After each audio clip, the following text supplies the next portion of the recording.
In the timeline of ancient Israel, the prophets arose in the moment of Israel's life when it seemed that the royal institutions and the royal form of government was more interested in the ends of the government and the king itself than in terms of the life of the people. Remember, coming out of Egypt, of slavery, the people had that memory of what it was like to be abused and misused and the victims of the institution of the Pharaoh's government to be victims of that violence. And so the idea was that when Israel got into the land, they were to behave differently, form their structures of society differently, establish a government that wasn't going to oppress people, but rather was going to protect the dignity of the people. And yet, as history shows, by the time that King David, and most particularly during the time of King Solomon, that all that had gotten forgotten, or had become forgotten, or thrown out the window. And so the prophets arose at that time to be the conscience, if you will. The conscience not only of the king, but to shake, as Brueggemann says, to shake the people out of their numbness, because they had become so used to the injustices and so used to the way things had been that they thought that was the norm. And that the king kept saying, well, God has authorized me to do these things, you know, like an executive order that just gives divine authority outwards, not to use any current situation, but that's fits, I guess. But you see, that sometimes, as in ancient Israel, the king did think that they operated by divine right. And so they began to believe themselves that their decrees were just, were God's permission they had done this with. And though the prophets arose at a time to remind them, that ain't so. You got it wrong. You're misunderstanding the whole story, so to speak. And so the prophets not only intended to critique the government, critique the king, but to be the conscience for the people, because the people had forgotten who they were, what they were to be about, and how they were to live in the world. It's interesting that when the book of Deuteronomy comes around, about the time, scholars tell us, about the time of King Josiah, so well down in the history, the northern kingdom have already been destroyed, and now the armies of Assyria and Babylon are outside the walls of Jerusalem, ready to destroy Jerusalem itself, the holy city of David. And several more years and centuries go by before it just seems desperate. Desperate for the people, desperate for the king, that when once they had been so powerful in the world, now the nations surrounding them had gotten more powerful. And now they didn't really know what to do. And so the prophet in the book of Deuteronomy reminds them. So this is about 590, 620, somewhere around in that time before the Common Era. The prophet says, and you have to kind of catch it. They're put backwards in the story. So they're in the 7th century, but they're looking back to the time of Moses, almost 600 years before any of them were even thought of. And so it's like, remember that moment in time when we were ready to cross the Jordan River? Here we were, wide-eyed, enthusiasm, really filled with enthusiasm for this future that is before us as we cross into the Promised Land. Remember that moment when we stood there ready to cross the river? It's almost like last week in the story, as Renee told it to us, that when Harriet Tubman comes to the river, comes to cross from slavery into freedom, she's wondering, am I going to be a different person? And when she comes across the river, she says, I'm the same person, but now I feel glory in my life. That's where Israel was, at that Jordan River, ready to cross into freedom. But what was that going to be about? Well, from that moment until the time of the book of Deuteronomy, it wasn't an uphill road, it was downhill road. That they were back where they were when they were in Egypt, thanks to the king.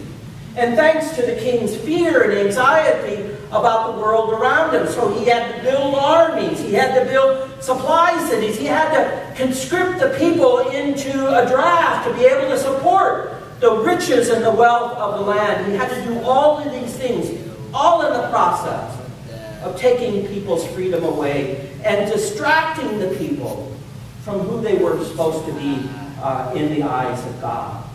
And so when it comes to Deuteronomy, notice it's set up in terms of a choice. Well, regardless of what's happened, we still have a choice. Here we are at the crossroads, at the river once again. We have a choice to either continue the way of death, and that's in a sense what it's suggesting. We can continue to die as a people. We can continue to invest our energies, our monies, our mental and spiritual well-being into death-dealing activities of building more and more barriers and boundaries around us, holding ourselves at one another's risk, meaning that it's me and I don't care about you, because I'm only concerned about my future, my safety, my personhood. I don't care what it takes to step over you or to step on you. And what Deuteronomy is saying, that's the way of death. When you put power and control and domination and wealth over human beings, it's always going to end up in death. Choose life. And here we know what the choosing of life entails. It involves honoring God and God's vision for all the peoples on the earth. It involves not putting prosperity and wealth and power and control ahead of God, but to make sure that the way that we structure ourselves in community, the way we live our lives in the practice of neighborliness, that's what we are committed to. That's what life looks like. That when we separate and divide and name people and categorize people and do all of these things, it's death-dealing to us. But when we honor one another and respect one another and practice an economics that's based upon equality, when we establish the social principles by our community organization that honors the dignity of everyone in our community, just read the 10 Commandments, for God's sake. That's what it's saying. That when we do that, that's the path of life. But you know what? It's hard to go down that path of life because we're so committed to making the choices and decisions for increasing the potential of our death that's easier. Because it means to choose the path of life that we have to divest ourselves of continued commitment to the program and plan that the King has for us. It means that we have to divest and disconnect from the vision of the King in order to connect and invest ourselves in the vision that God has for us. They're not the same, folks. They're different. And that's what Deuteronomy is saying. It's different. To follow the path of life is not the same as to continue to be committed to the programs and policies and directives of the king or pharaoh or president or pope or any other potentate that you might want to see in leadership. And that's, in a sense, where Jesus is, that when he comes on that mountain and he sits down and the community gathers around him, remember that at the center of the community was the example, the words and the person of Jesus. And so that when he begins to give this Sermon on the Mount, he's saying, I'm trying to remind you what the vision of God is all about. I'm trying to remind you that as long as you stay committed to the program of the emperor in Rome, in this instance, it's going to be death for you.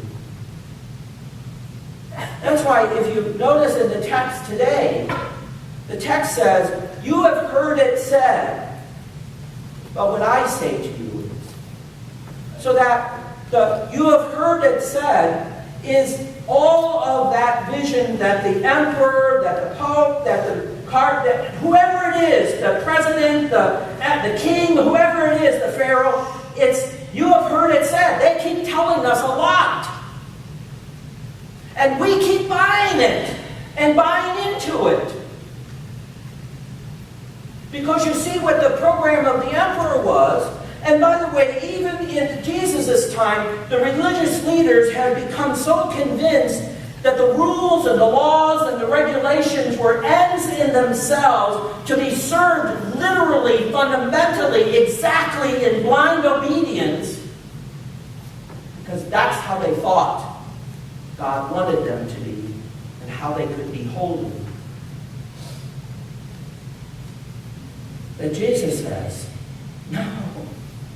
You know, if you look at each one of those facets of these words today, the idea is that it's not the rules and the laws that are going to heal and make whole your lives again.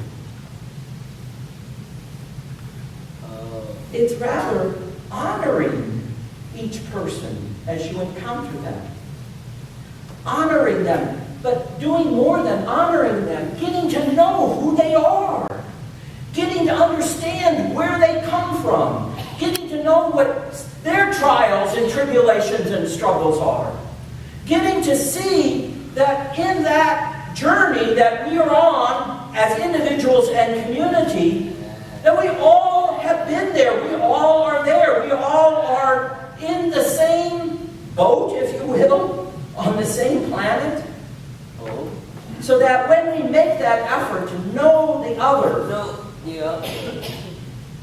that person no longer is other. It's us. We share it together. I say that because I mentioned at the beginning that, most of you are older than me, so you're a little bit further ahead in the story than me. But growing up in the 60s, I was glued to the TV every time there was a launch into space. That was it. This is before Star Wars and all of that. We were still into Flash Gordon, and I don't know who else we were all into at that time. But I was in there, wow, to think that we could actually get to the moon. And watching, and I just, wow, isn't this great? And remember, seeing pictures of the control room, and not, when you're 10 years old, you don't see. You don't see, really. And so a group of us from the church went to see Hidden Figures. And I watched that movie and I went, what? What? How did I miss that? How did I miss that story? How did I miss the fact that not only were women involved in getting the space program off the ground, but of all things, black women played a significant role. Who would have thought that? Who would have known that? And you see, at that point, I had bought into the story that the emperor had told us. Just like in the one scene in the movie where finally, she gets a position to come in because she's the smartest one in the whole room of these white men. And she walks into the room to begin to use the gifts that God had given to her. And she walks in with all of her books, and they put a trash can on the top of the books, thinking that as a woman and a black woman, she was the cleaner-upper around the men. And finally she said, I'm not that person. That's the first voice of resistance against what the emperor's story has convinced us all. And then, knowing that because of the segregation, that she had to go 3 blocks to find a bathroom that as a black person she could use. I kind of knew about that segregation and discrimination, but when you live in a completely white community, you don't think much about it. So any stories that percolated up just seemed to be, what craziness is that? And knowing the story from my family, where my grandfather and grandmother went to Washington, D.C., and when they got on a bus in Washington, D.C., she told me this story. She said they got on the bus and the only seats available were the seats in the back of the bus. So they went and sat down. What did they know? And the bus driver stopped the bus and went to the back and said, "No, you have to move to the front. This is for Negroes." I just looked at her in amazement. What?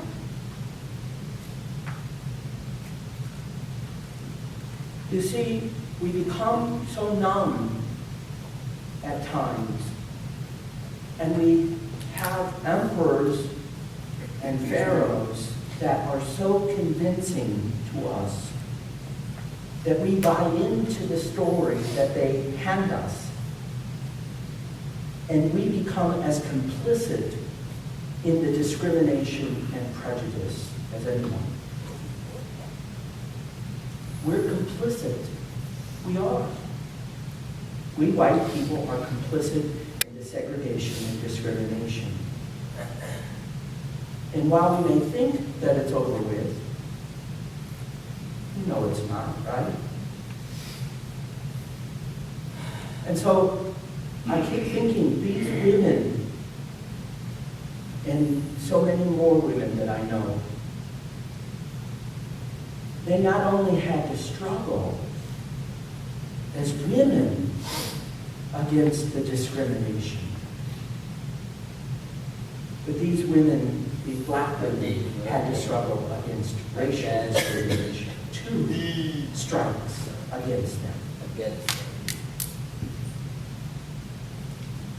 Yet what did we see them do? They not only knew what was right, so that there was a balance in their lives. This is what's right. And they had the courage to act not in a violent way, but to act in the only way they knew, to be persistent, consistent, and to do it with courage and strength. And things began to change slowly. I went, wow.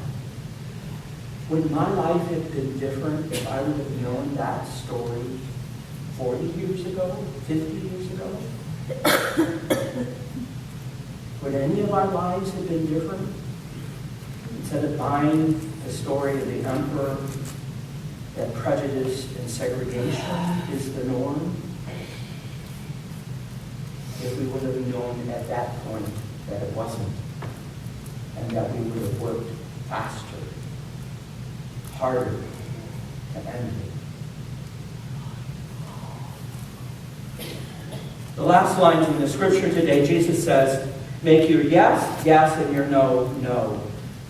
I would bet that almost everybody here has done this at least once in their life. Gee, we should get together sometime for lunch. Okay, yes. But what are you really saying? You ain't no way in hell that I'm going to get together for lunch.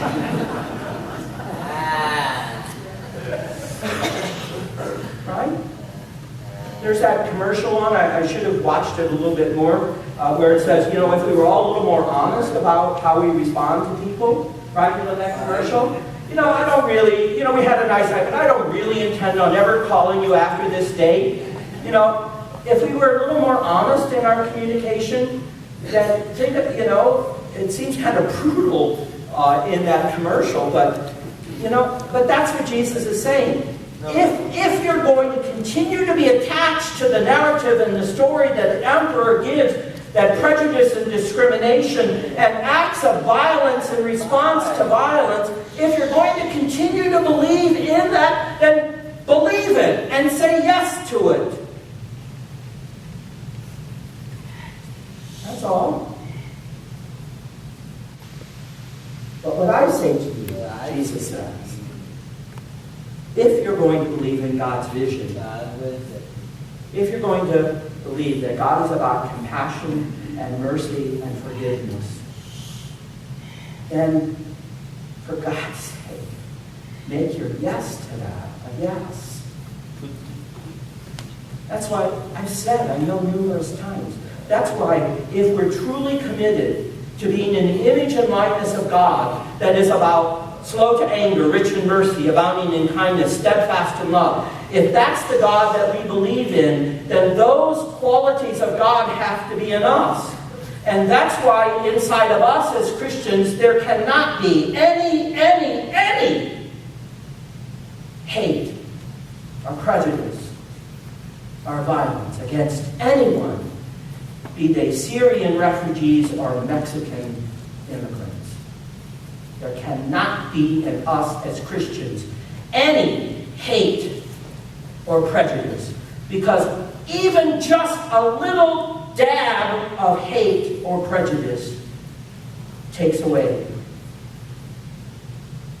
the image of God's love in us. There's no room for any of that in our lives. Because if we say yes to God's love, we cannot turn our backs and say the emperor's narrative is okay, and we can hate and act with discrimination and prejudice against others. No wonder, as I say, the young people don't want to be a part of our church. Not just here. Because they look at us folks over 50. That I think almost includes everyone except Andrew and us. And they go, you don't listen to the message.